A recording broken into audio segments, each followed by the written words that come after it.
Josué, chapitre 18. Toute l'assemblée des Israélites se réunit à Silo, et ils y installèrent la tente de la rencontre. Le pays leur était soumis. Il restait 7 tribus israélites qui n'avaient pas encore reçu leur héritage. Josué dit aux Israélites, « Jusqu'à quand négligerez-vous de prendre possession du pays que l'Éternel, le Dieu de vos ancêtres, vous a donné? Choisissez 3 hommes par tribu pour que je leur confie une mission. Ils se lèveront, parcourront le pays, traceront un plan en vue du partage et reviendront vers moi. Ils diviseront le pays en 7 parts. Juda restera dans son territoire au sud et la famille de Joseph restera dans son territoire au nord. Quant à vous, vous tracerez un plan du pays en 7 parts et vous me l'apporterez ici. Je procéderai à un tirage au sort pour vous devant l'Éternel, notre Dieu. Toutefois, il n'y aura pas de part pour les Lévites au milieu de vous, car leur héritage, c'est la fonction de prêtre de l'Éternel. En outre, Gad, Ruben et la demi-tribu de Manassé ont reçu leur héritage, que Moïse, serviteur de l'Éternel, leur a donné de l'autre côté du Jourdain, à l'est. Lorsque ces hommes se levèrent et partirent pour tracer un plan du pays, Josué leur donna cet ordre. Allez parcourir le pays, tracez-en un plan et revenez vers moi. Je procéderai alors à un tirage au sort pour vous devant l'Éternel, à Silo. Ces hommes partirent, parcoururent le pays et en tracèrent, d'après les villes, un plan en 7 parts dans un livre. Puis ils revinrent vers Josué dans le camp à Silo. Josué procéda pour eux à un tirage au sort à Silo devant l'Éternel, et il partagea le pays entre les Israélites en donnant à chacun sa portion. Le sort tomba sur les clans de la tribu de Benjamin et le territoire qui leur fut attribué par tirage au sort se trouvait entre celui des descendants de Juda et celui des descendants de Joseph. Du côté nord, leur frontière partait du Jourdain. Elle montait au nord de Jéricho, s'élevait dans la montagne vers l'ouest et débouchait sur le désert de Beth-Aven. Elle passait de là par Luz, au sud de Luz, c'est-à-dire Béthel, et elle descendait à Ataroth-Hadar par-dessus la montagne qui est au sud de Beth-Horon-la-Basse. Du côté ouest, la frontière se prolongeait et tournait au sud depuis la montagne qui se trouve en face de Beth-Horon. Elle continuait vers le sud et débouchait sur Kirjat-Baal, c'est-à-dire Kirjat-Jéarim, une ville appartenant aux Judéens. C'était le côté ouest. Le côté sud commençait à l'extrémité de Kirjat-Jéarim. La frontière se prolongeait vers l'ouest jusqu'à la source des eaux de Nephtoar. Elle descendait à l'extrémité de la montagne qui se trouve en face de la vallée de Ben-Hinnom, au nord de la vallée des Réphaïm. Elle descendait par la vallée de Hinnom, sur le côté sud des Jébusiens, jusqu'à En-Rogel. Elle se dirigeait vers le nord à En-Shemesh, puis à Guélilot, qui fait face à la montée d'Adumim, et elle descendait à la pierre de Bohan, fils de Ruben. Elle passait sur le côté nord en face d'Araba, descendait à Araba et continuait sur le côté nord de Beth-Hogla pour déboucher sur la langue nord de la mer Morte, vers l'embouchure du Jourdain au sud. C'était la frontière sud. Du côté de l'est, le Jourdain formait la limite. Tel fut l'héritage des clans des Benjaminites, avec ses frontières de tous les côtés.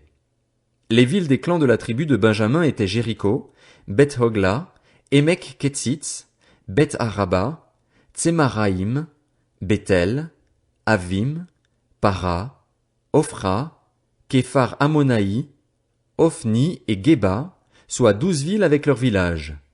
Gabaon, Rama, Béhéroth, Mitzpé, Képhira, Motsa, Rékem, Jirpil, Taréala, Tséla, Élef, Jébus, c'est-à-dire Jérusalem, Gibéat et Kirjat, soit 14 villes avec leurs villages.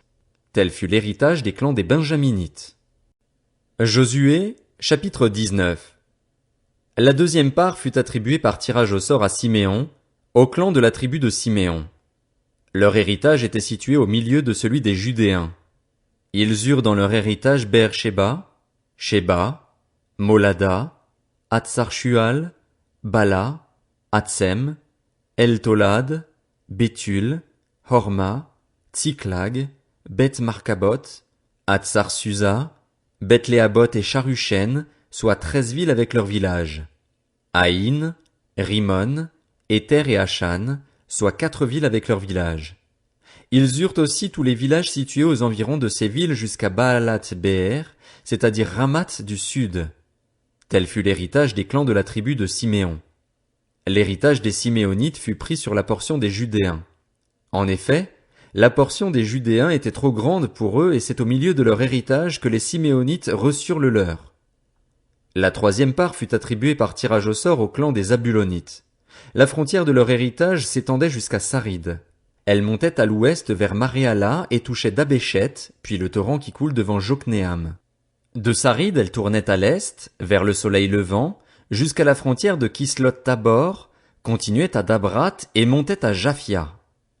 De là, elle passait à l'est par Githa-Épher, par Ithakatsin, continuait à Rimon et se prolongeait jusqu'à Néa.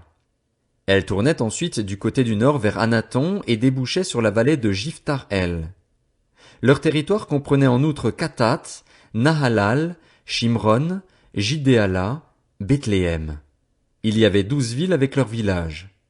Tel fut l'héritage des clans des Zabulonites. C'étaient ces villes-là et leurs villages. La quatrième part fut attribuée par tirage au sort à Issachar, au clan des Issacharites.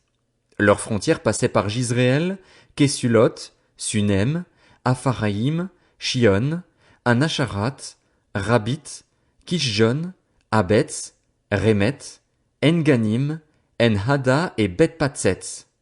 Elle touchait Tabor, Shachatsima, Beth-Shemesh et débouchait sur le Jourdain. Leur territoire comprenait 16 villes avec leurs villages. Tel fut l'héritage des clans de la tribu d'Issachar. C'étaient ces villes-là avec leurs villages. La cinquième part fut attribuée par tirage au sort au clan de la tribu d'Azer. Leurs frontières passaient par Elkat, Hali, Béten, Akshaf, Alamélec, Améad et Michéal.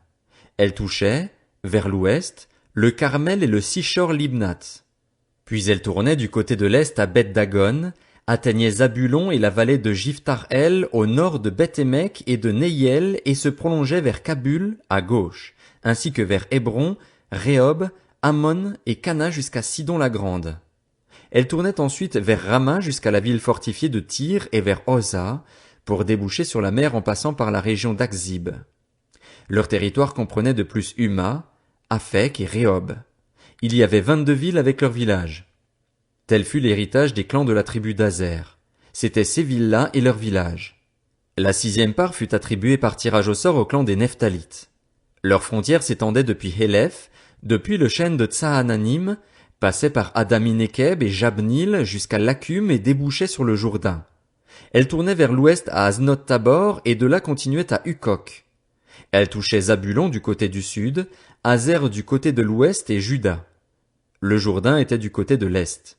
Les villes fortifiées étaient Tsidim, Tser, Hamath, Rakat, Génézaret, Adama, Rama, Hatzor, Kedesh, Édréi, En-Hatzor, Jiréon, Migdal-El, Horem, Beth-Anath et Beth-Shemesh. Il y avait 19 villes avec leurs villages. Tel fut l'héritage des clans de la tribu de Nephtali. C'étaient ces villes-là et leurs villages. La septième part fut attribuée par tirage au sort au clan de la tribu de Dan.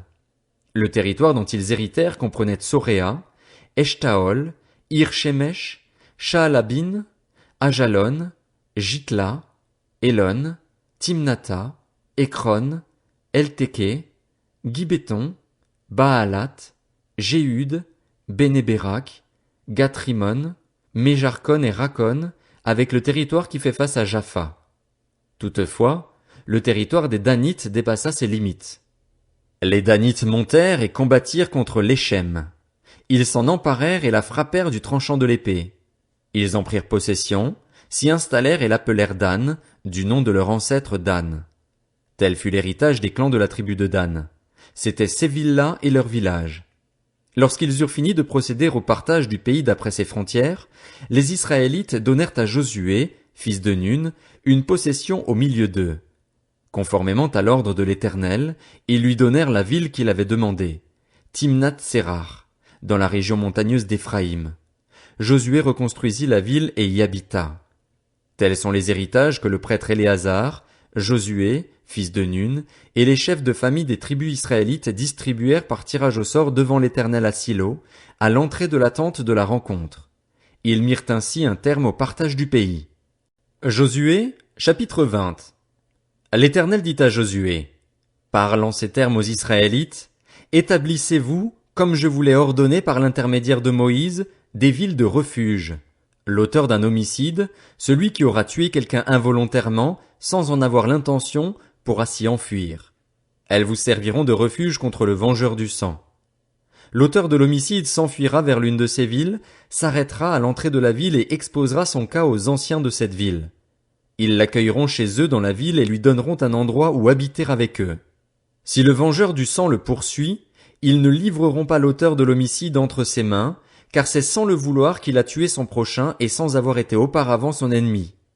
Il restera dans cette ville jusqu'à ce qu'il ait comparu devant l'assemblée pour être jugé et jusqu'à la mort du grand prêtre alors en fonction. À ce moment-là seulement, l'auteur de l'homicide pourra repartir et retourner dans sa ville et dans sa maison, dans la ville d'où il s'était enfui. Ils consacrèrent Kédesh en Galilée, dans la région montagneuse de Nephtali, Sichem dans la région montagneuse d'Éphraïm et Kirjat Arba, c'est-à-dire Hébron, dans la région montagneuse de Juda. De l'autre côté du Jourdain, à l'est de Jéricho, ils choisirent Bétser dans le désert, dans la plaine, dans la tribu de Ruben, Ramoth en Galaad, dans la tribu de Gad, et Golan en Basan, dans la tribu de Manassé. Telles furent les villes désignées pour tous les Israélites et pour l'étranger en séjour parmi eux, afin que celui qui aurait tué quelqu'un involontairement puisse s'y réfugier et ne meure pas de la main du vengeur du sang avant d'avoir comparu devant l'assemblée.